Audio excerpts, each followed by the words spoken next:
بالقوم لا والكل النبي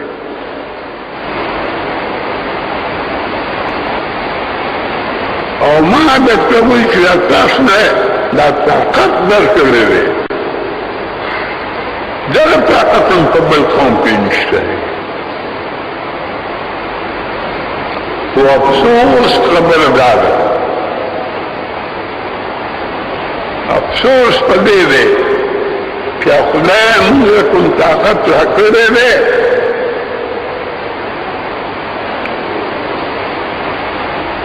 نو هغه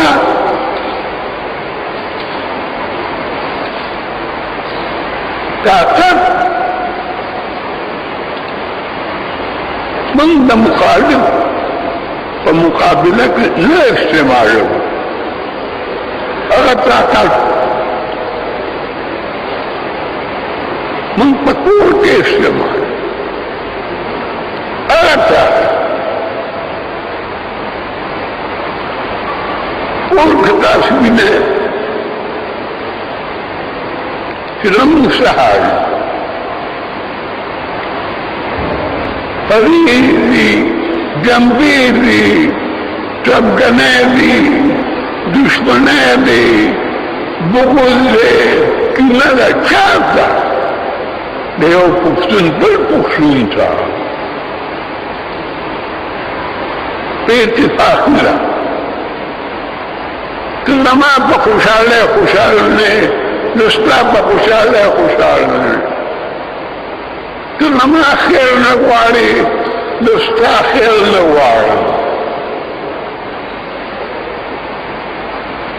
کلما پا بربادہ خوشحالی گی دوسرا پر بربادہ خوشحالی کا تو ځان په فکر وکړه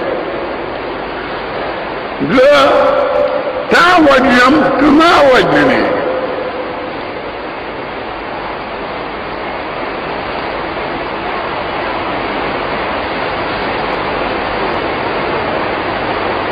نو ځکه نه وم نن څه لږ ډېر امید پیدا شوی دی چې دا ستاسو مینه دا ستاسو محبت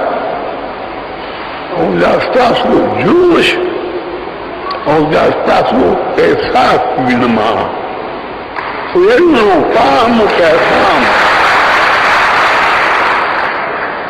پام او فکر وکړه او زه بیا ډېر لوی اپیل کړی هغه مې خپل لیډران غږومه چې پام وکړه موږ باندې خدای یو لوی فضل کړی دی نن موږ راویښ کړي یو نن موږ کې یو جذبه نن موږ ته د خپل ملک د خپل قوم د تباهۍ او د بربادۍ هغه خاکه دغه ټول څیزونه موږ ته په مخ کې دي وښول خدای او په موږ کې دغه احساس دا چې زه وینم دا د خدای شکر دی په موږ کې چې دا نه دی د سهار وخت ماښام هم کور ته راشي نو روک نه دی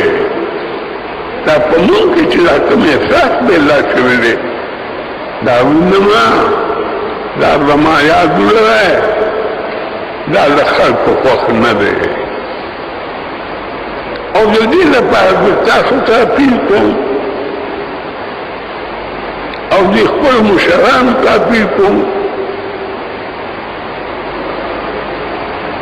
چې دلته موږ ښه کارونه کوو د دې قوم او زموږ دپاره کوو او دا قوم او موږ زموږ شریک ملک دی شریک دی موږ ټول قوم دی او بابا اولاد دی موږ ټول بکسان یو کوششونه کېږي دی وینم چې په موږ کې اختلاف پیدا شي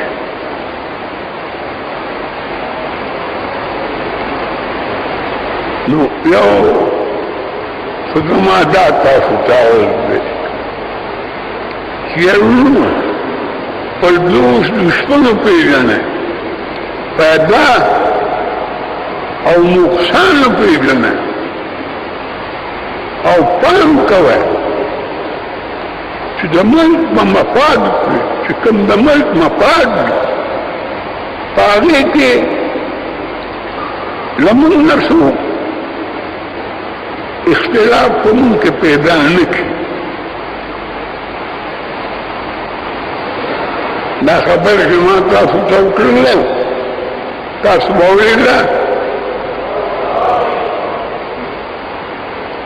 ما سره دا وعده کوئ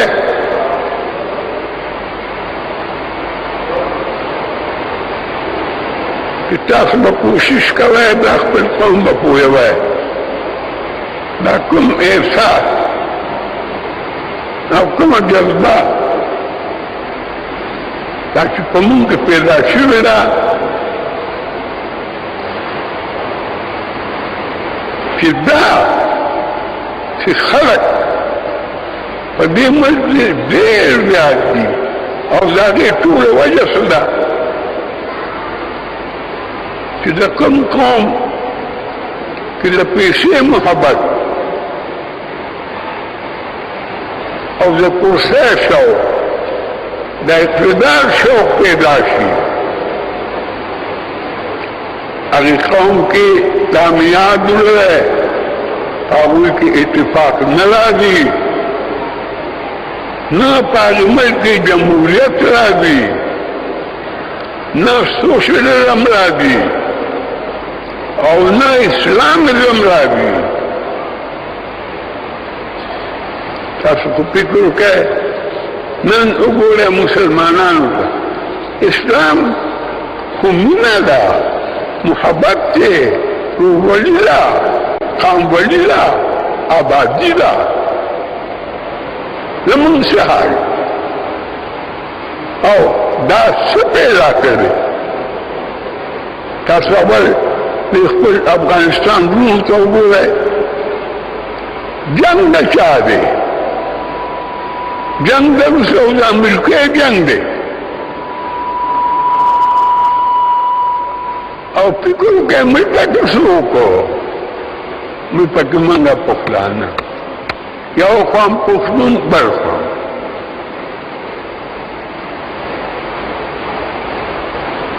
نو دا نمال دی چې ما سره دا وعده وکړئ چې موږ به کوشش کوو د پښتون د یووالي